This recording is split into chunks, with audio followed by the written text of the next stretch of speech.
Critical Role announces the end of Campaign 3, a new Pokémon TCG Pocket set, and the latest D&D non-controversy. Nothing to see here! Welcome to 5 for Friday, our weekend look back at some of the biggest stories of the week. Today we're talking about Critical Role's third campaign ending, the new Pokemon TCG Pocket set, and the lack of Orcs in the Monster Manual. Remember, if you like these kinds of videos, be sure to like and subscribe so we can keep making them. Now, on to the news. Critical Role has announced that it will be wrapping up its third campaign with an 8.5-hour-long episode that airs next week. This finale is clocking in at a record-breaking 8.5 hours. That's a real number you just said. The campaign is being billed as the end of an era, with Bell's Hell set to determine the fate of the Exandrian gods, with the god-eating entity Predathos at least temporarily trapped within party member Imogen. The way that the campaign's end was announced signals that this era of Exandria is coming to an end, and what comes next will look radically different than the last 10 years of Critical Role. Also, Mighty Nine, Vox Machina, really kind of all of Exandria, like the end of these three major chapters of all of our history. Of course, what wasn't announced is what comes next for the Critical Role Empire.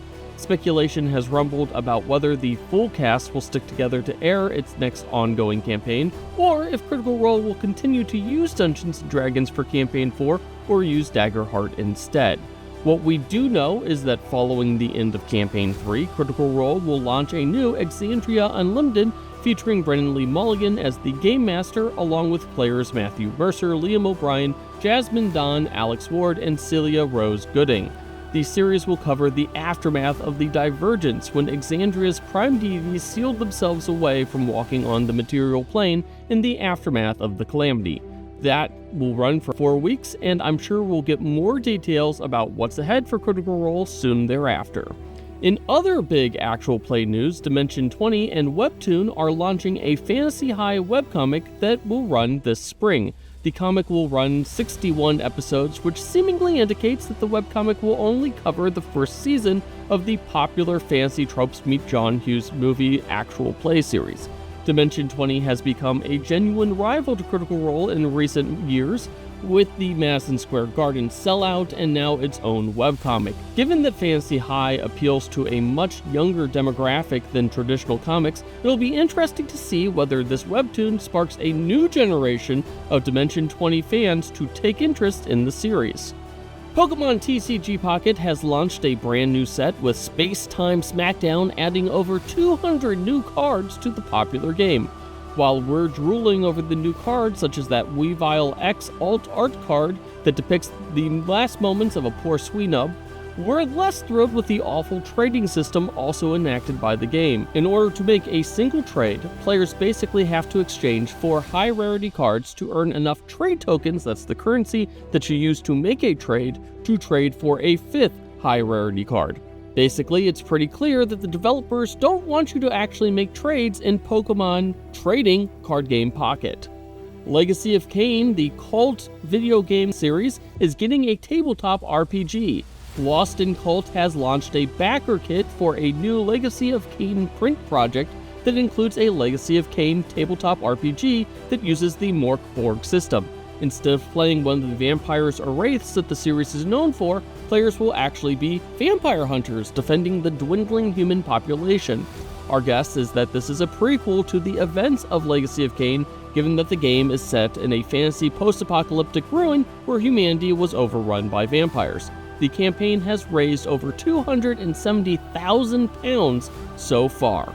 And finally, we'll have a full review of the Monster Manual next week, but we wanted to address the latest non-controversy coming out of Dungeons & Dragons. You may recall that a few months ago, some people got very upset because Wizards of the Coast made Orcs a core playable race in the new Player's Handbook. Specifically, folks got really upset because of a single image depicting a group of orcs in what appear to be a southwestern or Mexican-inspired outfits. Keep in mind that Dungeons & Dragons is a game in which whatever you decide to be your fantasy world is how you play it. Well, fast forward to this week when people got really mad that orcs are no longer in the Monster Manual. Now, this is true, we've had the Monster Manual for a while, and there is not a single creature stat block for specific orcs in the Monster Manual. That's because orcs are considered humanoids, and the Monster Manual expects players to freely use any humanoid NPC stat block for an orc of that type. So instead of only having an orc boss, or an orc Eye of Grumish, those were the only stat blocks for orcs that appeared in the 2014 Monster Manual.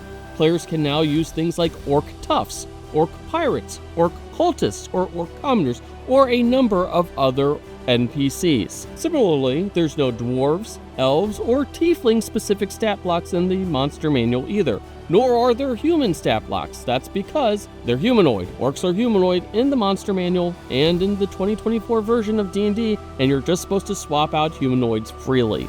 Anyways, that's all the stories that we have for you this week. Let us know what your thoughts were in the comments, and don't forget to like and subscribe to Above the Table.